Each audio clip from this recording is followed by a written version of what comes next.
Anda masih di Live Event menuju Istana, masih bersama panelis tetap kita Bapak Don Bosco Slamun, ditemani oleh budayawan Radar Panca Dahana. Selamat malam Mas Radar. Terima kasih telah bergabung bersama kami. Malam, ya. Mas.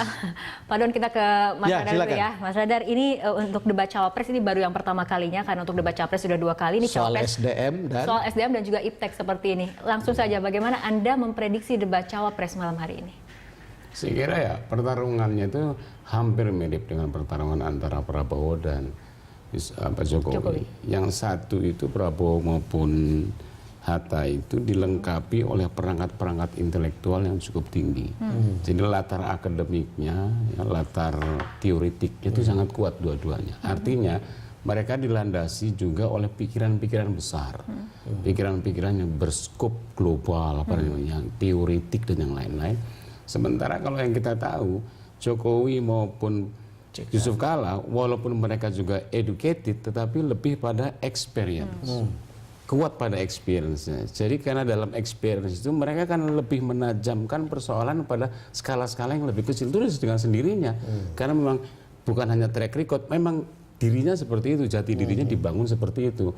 Bahwa Kala itu kan dari Kala yang dulu, masuk dari bapaknya yang dulu, memang kehidupannya bergelut langsung dengan realitas mutakhir atau kenyataan. Sama dengan Jokowi yang dari pedagang buruh di Medan itu kan dia pernah jadi di Aceh sama dengan lain, dia berkaitannya dengan itu.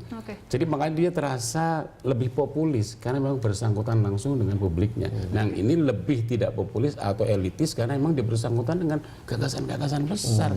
Karena memang latar belakangnya seperti itu. Nah kita akan lihat nanti antara konsep-konsep dan implementasi, kira-kira seperti itu. Iya, Bang, tapi debat cawapres untuk kali ini mungkin menarik karena kedua orang ini pernah menempati, ataupun kalau untuk Hatta mungkin sempat selama beberapa tahun belakangan ini menempati posisi strategis di pemerintahan seperti itu. 10 tahun. 10 tahun. 10 tahun saya rasa mestinya bahasa experience juga akan ada dari seorang Hatta menurut saya, Mas. Tapi apakah akan keluar seperti itu atau tidak?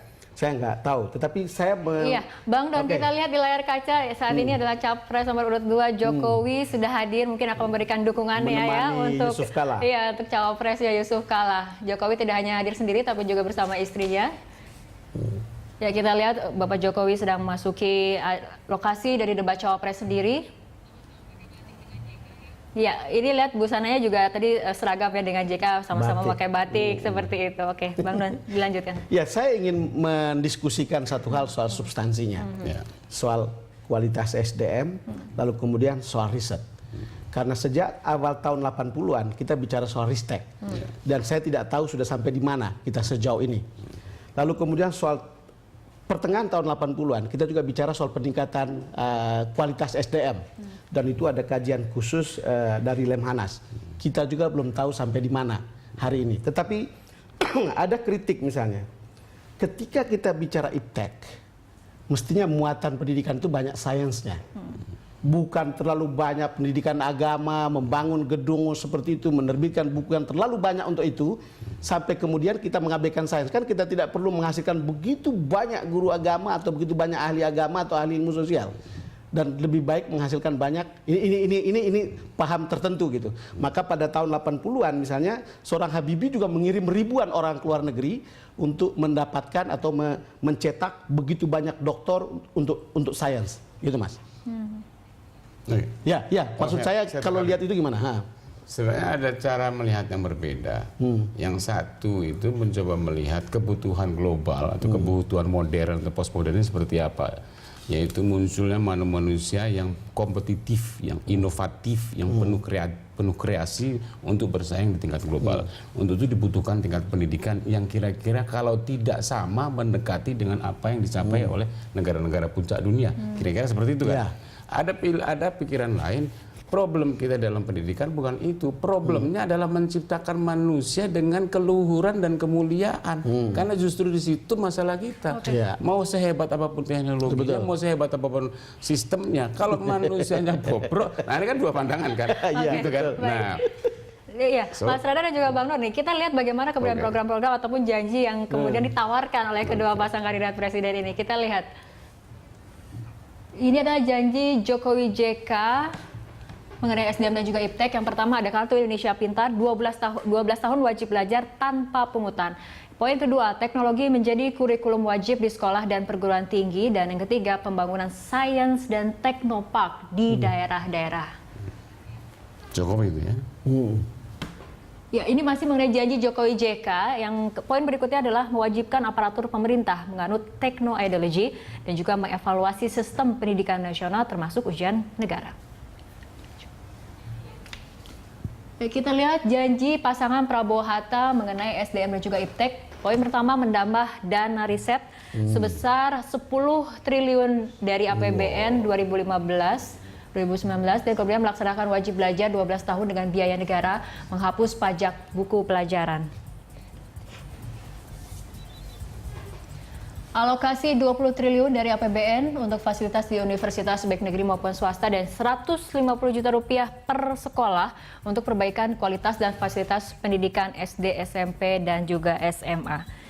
Iya, Bang Don, jika kita lihat tadi ada janji dari Prabowo Hatta dan juga Jokowi JK. Ini untuk Prabowo mungkin lebih banyak ke anggaran-anggaran seperti itu ya. Untuk Jokowi juga, tapi tadi ada... Saya tertarik dengan statementnya Jeki tadi itu. Ini semua hampir sama normatifnya kalau tentang yang begini kan. Kira-kira begitu. Tapi kita lihatlah sama siapa normatif yang, ya.